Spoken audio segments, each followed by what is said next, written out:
folks, thanks for joining me once again and allowing me to share the practices of yoga with you.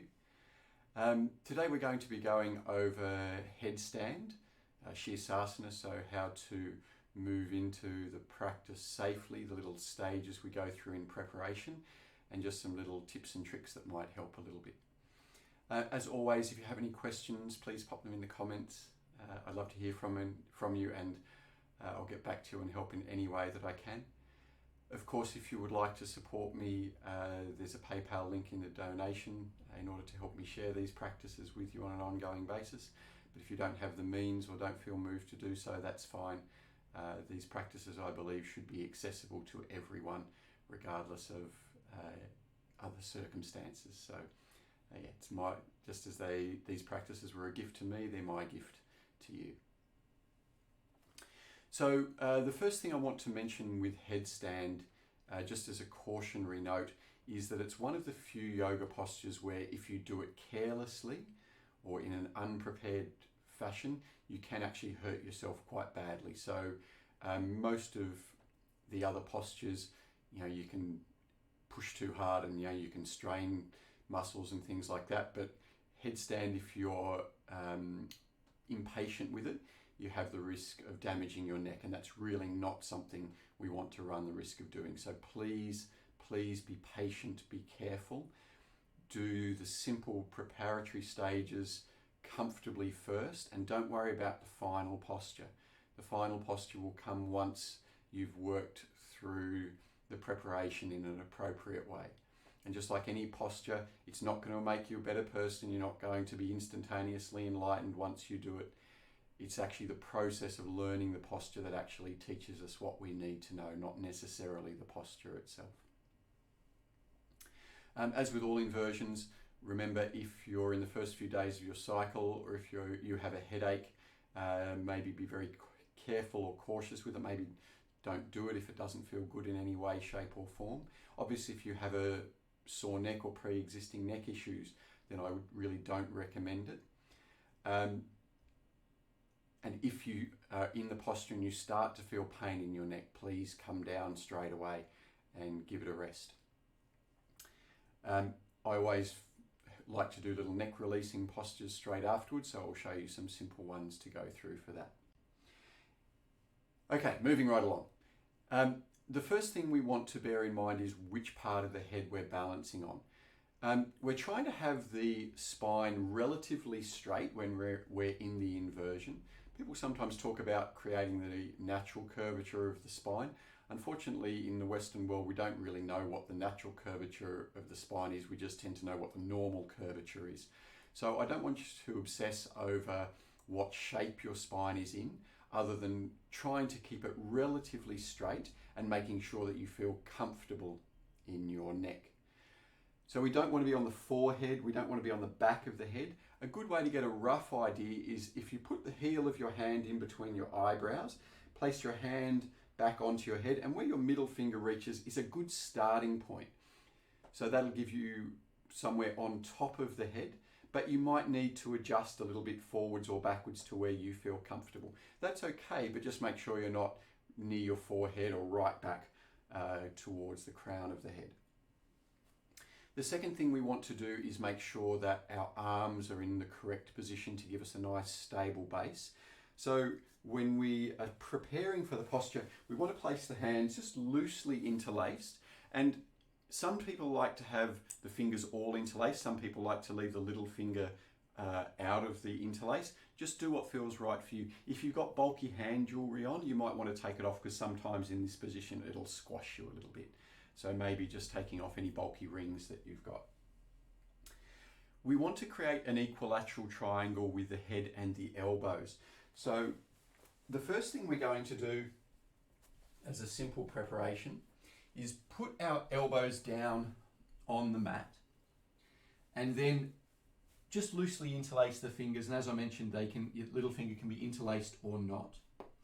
And to start with, you want your elbows just a little bit narrower than the shoulders. You should be able to sort of wrap your fingers around the elbows as a good gauge. What will happen is as soon as you lift up, the elbows will want to move a bit wider. So if you start with them fairly wide, you'll end up with the head and elbows almost in line, and that makes it very difficult to balance. So as I mentioned, we're trying to create an equilateral triangle, which is going to give us the most stable support base. To begin with, all we're going to do, the first stage of learning to take Sirsasana, is just to bring the top of your head to really lightly touch the mat. So here, it's a bit like I'm doing a forearm balance Pinchamayurasana with the fingers interlaced. So the head is just touching the mat, but there's no weight on it. Here we've got the chance to focus on pushing into the elbows, so the weight is on the forearms, and we're just getting used to looking at the world upside down. Something I want you to be mindful of is as soon as you go into this position, your shoulders will want to shrug, and it's really important we keep space around the neck. So always pulling the shoulders away from the ears. You can see here I can freely move my head. There's no weight on the head at all. I'm just getting the body into this position and getting familiar with it. So that's a good first stage. From there, a second stage would be just to start to bring a little bit of weight onto the head, but we're not changing the position of the body at all. So we're just bringing a little weight onto the head. Make sure the fingers remain fairly loosely interlaced and shoulders away from the ears. And here we're just getting used to the sensation of weight on the top of the head and some weight through the neck, but really not that much, maybe 10 or 20% of the body weight on the head. Now, it's not uncommon here, particularly if you've got a skinny mat or a hard floor, to have some sensation of discomfort in the top of the head. That's okay. We're over time going to desensitize the nerves in the scalp just a little bit so that that position becomes comfortable. Old school yoga back in the 70s apparently used to be pretty regular to practice headstand on a hard concrete floor with no mat. So we've made things a little bit more compassionate these days. So this might be enough for you just to get used to this sense of a little weight on the head, but still fully supported down on the knees, feet and elbows. The next stage, once that feels really comfortable, is to pick up the knees. So here, it's like we're in a forearm down dog, but with the head to the floor.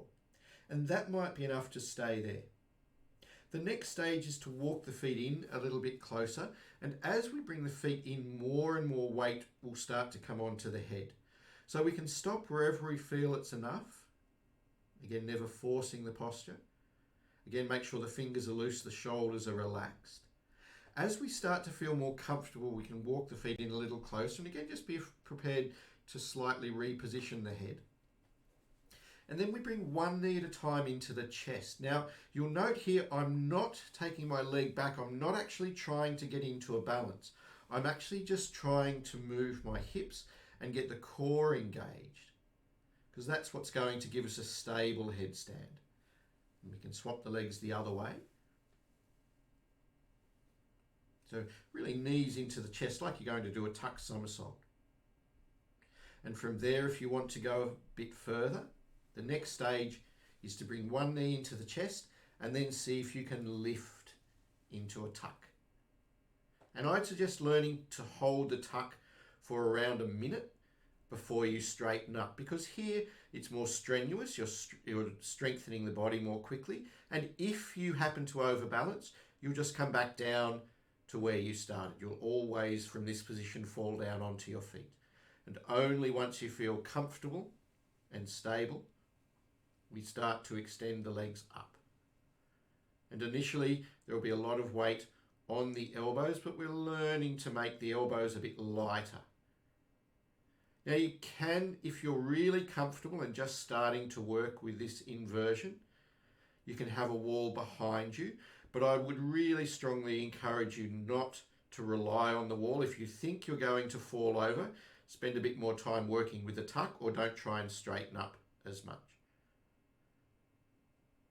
Once you get really comfy with that position, you can start to do fancy leg variations.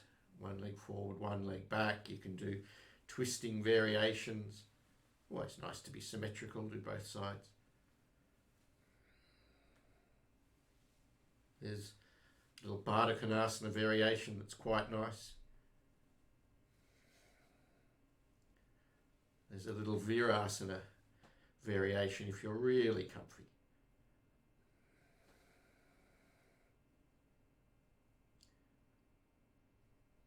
And to lower down, we just come back to where we started. If you're comfortable, you can lower down with straight legs. You can lift up with straight legs too once you're really comfy. But for most people, just back to the tuck and back down. And then rest in child's pose without turning your head. So your neck's being compressed. Give it some time to decompress. I personally find hands next to the shoulders here is the best position for my neck to release. You might prefer to do it with the hands back or with the hands forward. So it's really up to you to explore which feels best for your body. And after taking 3 to 5 breaths without turning the head, then we lift up. We'll go through these little neck releasing postures. So sitting on the feet comfortably, just take the hands to interlace. Press your palms forwards. Keep the shoulders down. Take a deep breath in. And holding your breath, raise the chin, stretch it up. And then bring the chin in and breathe out. So moving with the breath held in. Now we take the arms up, press through the palms, take a breath in. Then raise the chin, stretch the throat, and bring the chin in and breathe out. And last one, hands interlaced behind the back.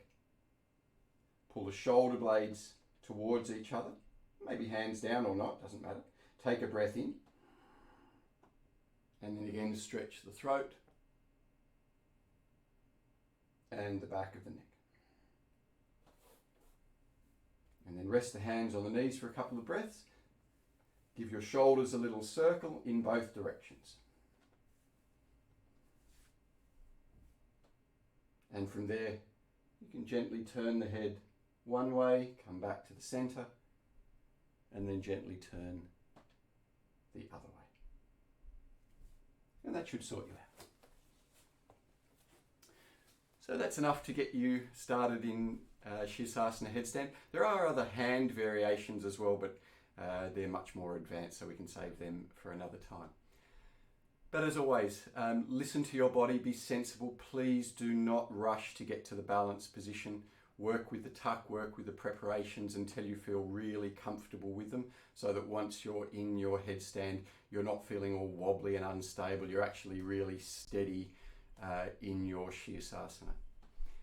And as always, any questions, let me know and I'll get back to you. And thank you once again for sharing with me and allowing me to share with you. And I'll see you soon. Thanks very much.